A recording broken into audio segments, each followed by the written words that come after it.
Yo, AKAPADers, guys, welcome back to the channel. Peter A. DeLuca here, aka Pad69, and coming to you from Philadelphia, PA. We love the city of brotherly love. I like the dirt, I like the grit. Sometimes when you walk out in Philly, it just feels like the 90s. There's pouches, blood, needles, disparity all around you. It's a little depressing, to be honest. But guys, today is all the Amazon. When we're recording this, we're a couple hours away from Amazon, the screenings. People are going to see the movie roughly 90 minutes from this recording, and then those 2 hours, 2.5 hours from that point, they're going to flood social media.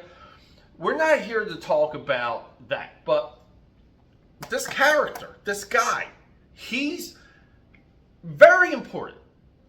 Because here's what might happen. I haven't seen any of these other YouTube boys talk about this. If this movie doesn't hit, and we're talking money, we're talking if we like it, those who know the gospel, we have to like it. The general audience has to like it. Here's the wild thing. Do you guys remember when the Avengers hit? Where Loki on Tumblr, women flocked to the Marvel Cinematic Universe because of Loki.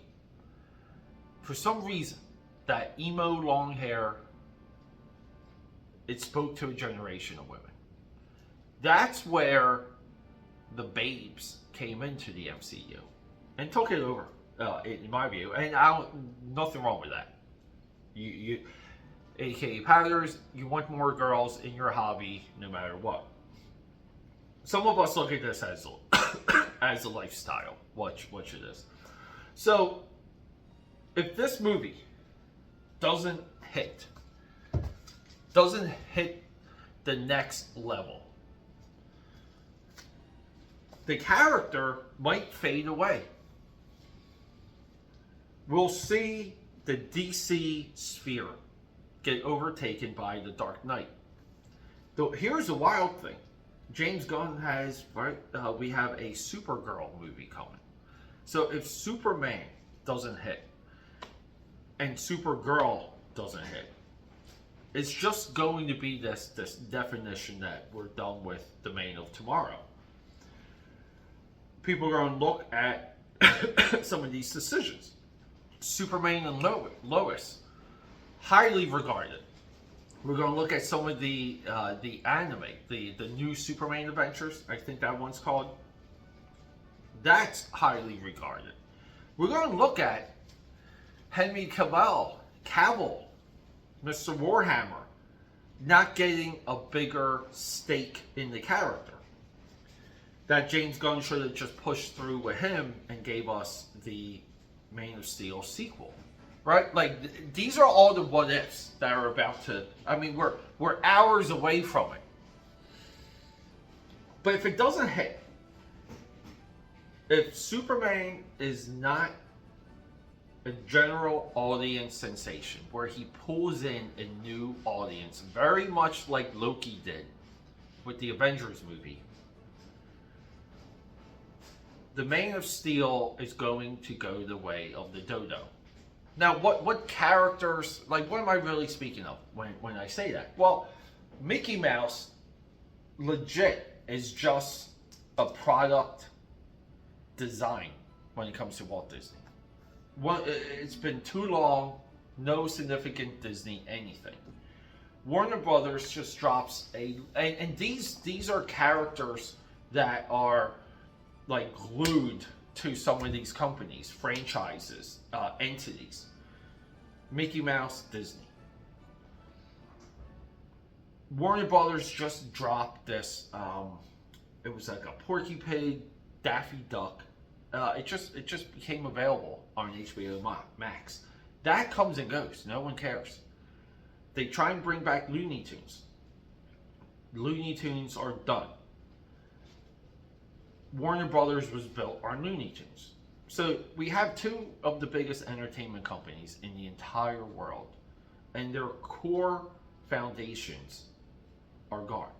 At one time, Captain Marvel, aka Shazam, was the preeminent American superhero. Before this guy, by the way, right? And we've done a lot of Shazam on this channel. Shazam, gone. Lone Ranger, Doc Savage, The Shadow, The Phantom. And you might say, well, I go to my comic shop and there's like Shadow. That's too small.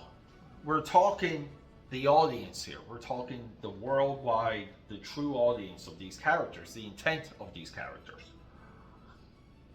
Right? You create things to appeal to everyone, not just to a small sect of people. And then recently, here's the more recent definition of this. Conan the Barbarian. I have a friend of mine who has, he's like 18, 17 issues away from a complete Conan Marvel run. He has every iteration of the character ever published. All the knockoffs, spin-offs, the interpretations, high and low, the barbarian with the sword, he has it. I don't know if he's going for Cerebus #1 though. I keep forgetting to text him that question. Are you trying to get Cerebus? Because Cerebus is a Conan proxy. But where's the significance of Robert E. Howard's masterpiece? We're in an age where no one cares about Tarzan anymore. Sherlock Holmes magically, like, thanks to good content, right? There's so much good Sherlock Holmes stuff. We're seeing Star Wars fade. We're seeing Doctor Who fade. And now we're about to see Superman absolutely fade away if this movie isn't a complete hit. It cannot divide. It cannot make individuals question their sanity. No, it needs to be a crowd-pleasing movie that pulls in more than the general audience, which is a new audience, period. It's not easy. I don't see a lot of people classifying things on these terms. I you know, a lot of the noise that's on